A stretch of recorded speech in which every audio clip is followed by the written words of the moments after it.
Lendo a Bíblia com William Camelo. Dia 12 de abril, Josué 5, 1 a 7, 15. Quando todos os reis amorreus, a oeste do Jordão, e todos os reis cananeus que viviam junto ao mar souberam que, como o Senhor havia secado o Jordão para que os israelitas atravessassem, perderam o ânimo e se encheram de medo por causa deles. Naquela ocasião, o Senhor disse a Josué: prepare facas de pedra e circuncide esta segunda geração de israelitas. Então Josué preparou facas de pedra e circuncidou toda a população masculina de Israel em Gibeate Aralote. Josué teve de circuncidá-los porque todos os homens com idade suficiente para ir à guerra quando saíram do Egito haviam morrido no deserto, quando os que saíram haviam sido circuncidados. Mas isso não aconteceu com os homens que nasceram depois da saída do Egito durante o tempo do deserto. Os israelitas andaram 40 anos pelo deserto até que tivessem morrido todos os homens com idade suficiente para ir à guerra quando saíram do Egito. O povo havia desobedecido ao Senhor e o Senhor jurou que não os deixaria entrar na terra que ele tinha prometido solenemente nos dar. Uma terra que produz leite e mel com fartura. Assim, Josué circuncidou os filhos dos israelitas que haviam crescido e tomado o lugar de seus pais, pois não tinham sido circuncidados no caminho. Depois que toda a população masculina foi circuncidada, o povo permaneceu ao acampamento até os homens se recuperarem. Então o Senhor disse a Josué: hoje lancei fora a vergonha de sua escravidão no Egito. Por isso, até hoje, aquele lugar se chama Gilgal. Enquanto estavam acampados em Gilgal, na planície de Jericó, os israelitas celebraram a Páscoa ao entardecer do 14º dia do primeiro mês.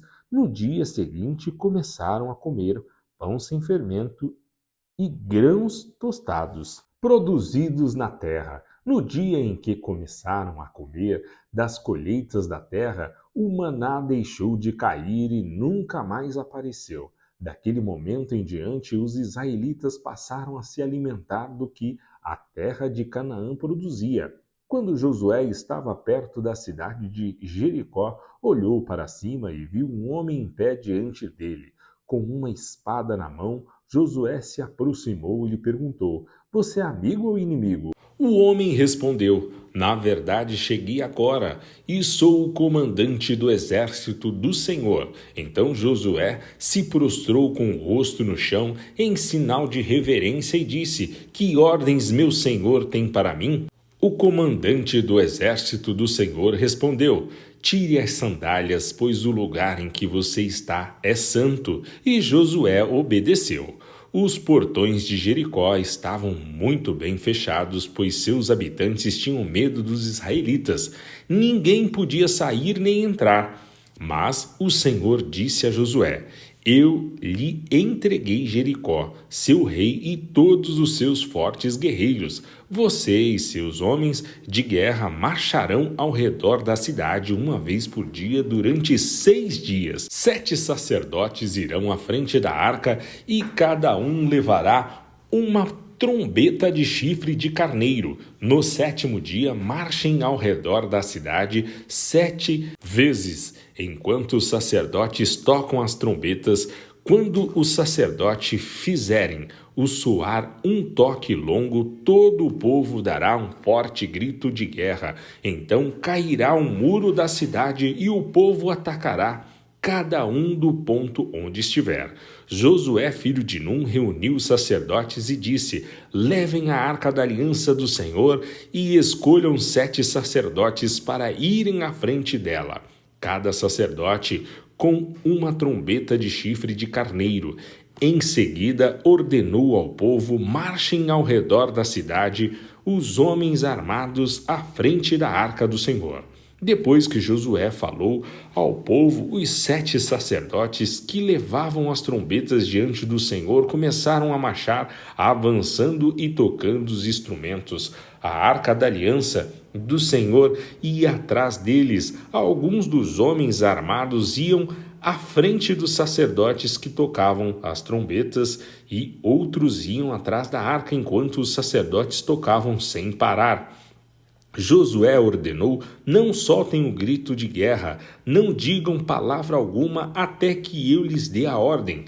Então, gritem. Assim a arca do Senhor foi levada ao redor da cidade apenas uma vez naquele dia. Depois voltaram ao acampamento e ali passaram a noite. Na manhã seguinte, Josué se levantou cedo e mais uma vez os sacerdotes levaram a arca do Senhor. Os 7 sacerdotes com as trombetas de chifre de carneiro marcharam à frente da arca do Senhor, tocando seus instrumentos. Os homens armados marcharam à frente dos sacerdotes com as trombetas e atrás da arca do Senhor. Enquanto os sacerdotes tocavam sem parar, no segundo dia marcharam ao redor da cidade uma vez e depois voltaram ao acampamento.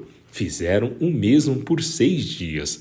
No 7º dia, os israelitas se levantaram ao amanhecer e marcharam ao redor da cidade como havia feito antes. Desta vez, porém, rodearam a cidade 7 vezes. Na 7ª vez, enquanto os sacerdotes faziam soar um toque longo das trombetas, Josué ordenou ao povo: gritem, o Senhor lhes entregou a cidade. Jericó e todo o que há dentro dela serão completamente destruídos como oferta ao Senhor. Somente a prostituta Raabe e os outros que estiverem em sua casa serão poupados, pois ela protegeu nossos espiões. Não levem coisa alguma daquilo que foi separado para destruição, ou vocês mesmos serão completamente destruídos e trarão desgraças ao acampamento de Israel. Toda a prata, todo o ouro e todos os objetos de bronze e de ferro e serão separados para o Senhor e deverão ser levados para o seu tesouro. Quando o povo ouviu o som das trombetas, gritou com toda a força.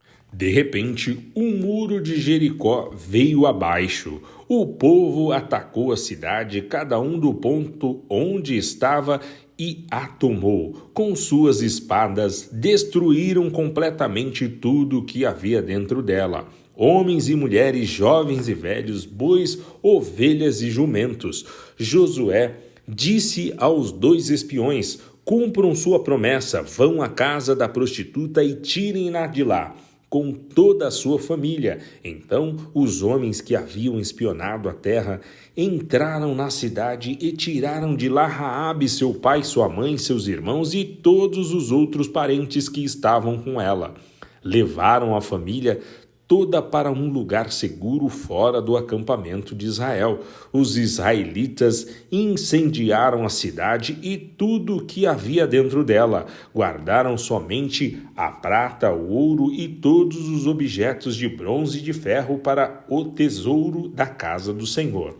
Josué, no entanto, poupou a vida da prostituta Raabe e dos parentes que estavam em sua casa, pois ela escondeu os espiões que Josué tinha enviado a Jericó, e até hoje ela vive no meio de Israel. Naquela ocasião, Josué pronunciou esta maldição: que a maldição do Senhor caia sobre qualquer um que tentar reconstruir a cidade de Jericó. À custa de seu filho mais velho, lançará o alicerce à custa de seu filho mais novo, colocará seus portões. Assim, o Senhor estava com Josué e sua fama se espalhou por toda a terra. Mas os israelitas violaram as instruções a respeito das coisas separadas para o Senhor. Um homem chamado Acã roubou algumas delas e a ira do Senhor se acendeu contra os israelitas. Acã era filho de Carme, filho de Zinri, filho de Zera, da tribo de Judá. Josué enviou de Jericó alguns de seus homens para espionar a cidade de Ai, a leste de Betel, perto de Bet-Avém. Subam e espionem a terra, disse ele. Quando voltaram, disseram a Josué: não é necessário que todo o povo suba até lá. Basta mandar 2 ou 3 mil homens para atacarem Ai, uma vez que eles são tão poucos, não canse todo o povo. Portanto, subiram apenas cerca de 3 mil guerreiros, mas eles fugiram diante dos homens de Ai, que os perseguiram desde o portão da cidade até as pedreiras e mataram 36 soldados que recuavam pela encosta. Com isso, o povo se encheu de medo e perdeu completamente o ânimo. Josué e as autoridades de Israel rasgaram as roupas, jogaram terra sobre a cabeça e se prostraram com o rosto no chão diante da arca do Senhor até o entardecer. Então Josué clamou: ó soberano Senhor, por que nos fizestes atravessar o Jordão para nos entregar aos amorreus?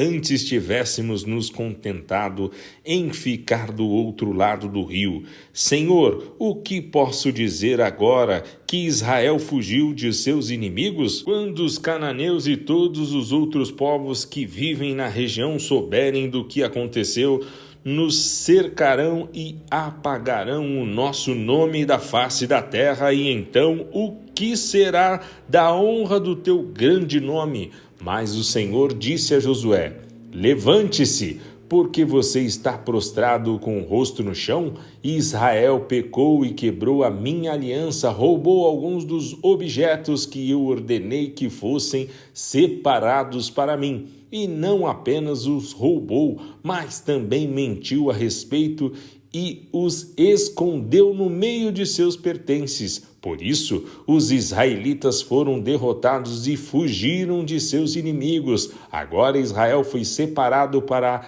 destruição. Não permanecerei mais com vocês, a menos que elimine do meio aquilo que foi separado para a destruição. Levante-se, ordene ao povo que se purifique, a fim de se prepararem para amanhã. Pois isto é o que o Senhor, o Deus de Israel, diz: ó Israel, há coisas separadas para o Senhor, escondidas em seu meio. Vocês não serão capazes de vencer seus inimigos enquanto não removerem de seu meio esses objetos. Apresentem-se amanhã cedo, uma tribo por vez, e o Senhor mostrará de qual tribo é o culpado. Essa tribo virá à frente com seus clãs, e o Senhor mostrará o clã culpado. Esse clã virá à frente e o Senhor mostrará a família culpada. Por fim, cada homem da família culpada virá à frente. Aquele que roubou o que foi separado para destruição será queimado com tudo o que lhe pertence, pois quebrou a aliança do Senhor e fez algo terrível em Israel. Lucas 15, 1-32. Cobradores de impostos e outros pecadores vinham ouvir Jesus ensinar. Os fariseus e mestre da lei o criticavam, dizendo: ele se reúne com pecadores e até come com eles. Então Jesus lhes contou esta parábola: se um homem tiver 100 ovelhas e uma delas se perder, o que acham que ele fará? Não deixará as outras 99 no pasto e buscará a perdida até encontrá-la? E quando a encontrar, ele a carregará alegremente nos ombros e a levará para casa. Quando chegar, reunirá os amigos e vizinhos e dirá: alegrem-se comigo, pois encontrei minha ovelha perdida. Da mesma forma, há mais alegria no céu por causa do pecador perdido que se arrepende do que por 99 justos que não precisam se arrepender. Ou suponhamos que uma mulher tenha 10 moedas de prata e perca uma.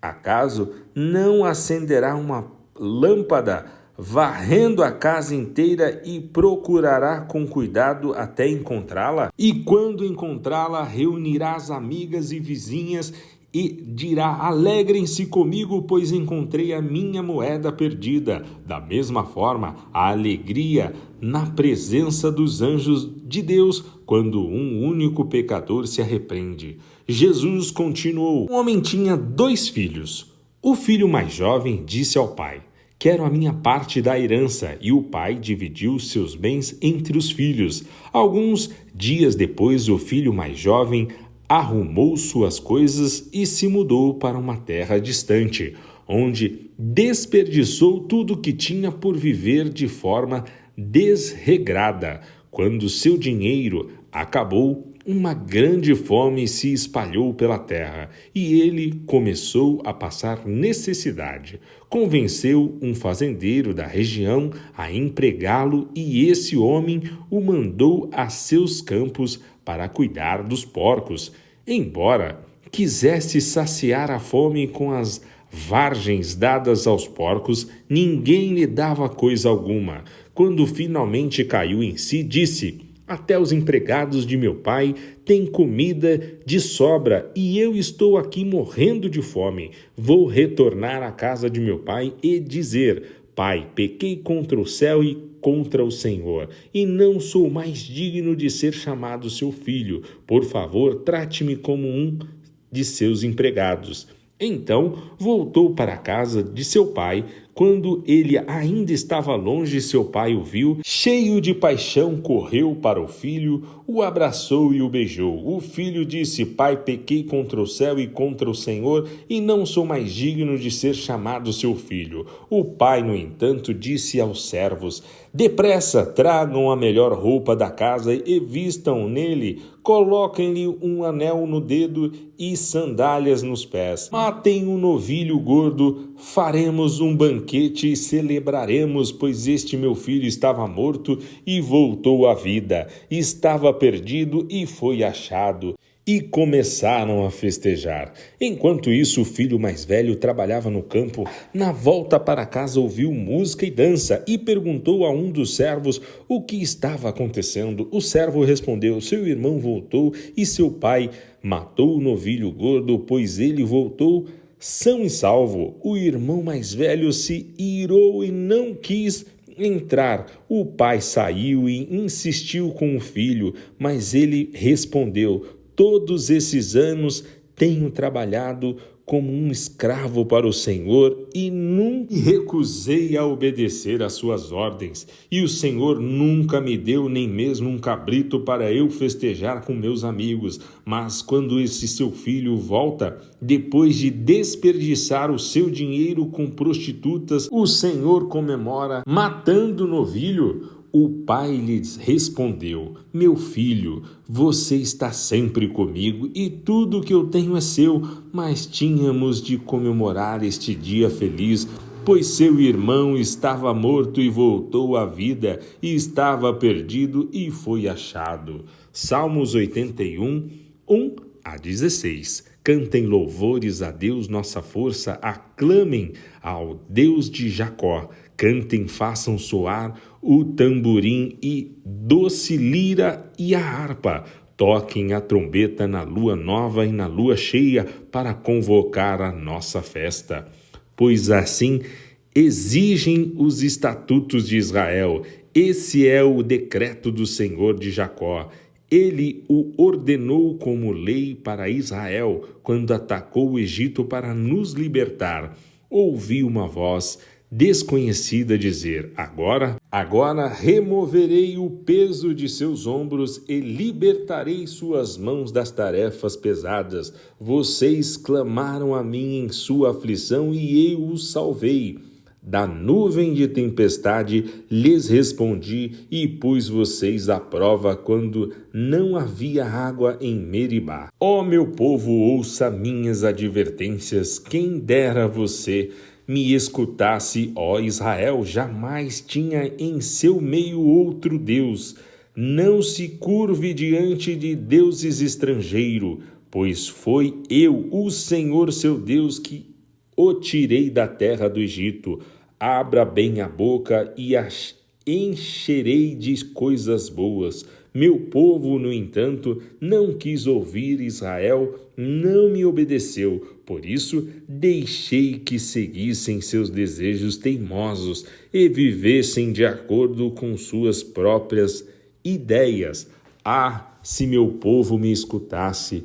Quem dera Israel andasse em meus caminhos, então eu derrotaria seus inimigos sem demora. Minhas mãos cairiam sobre seus adversários. Os que odeiam o Senhor se encolhariam diante dele, condenados para sempre. Vocês, porém, eu alimentaria com trigo da melhor qualidade e os saciaria com mel silvestre tirado da rocha. Provérbios 13:1. O filho sábio aceita a disciplina de seu pai. O zombador se recusa a ouvir a repreensão.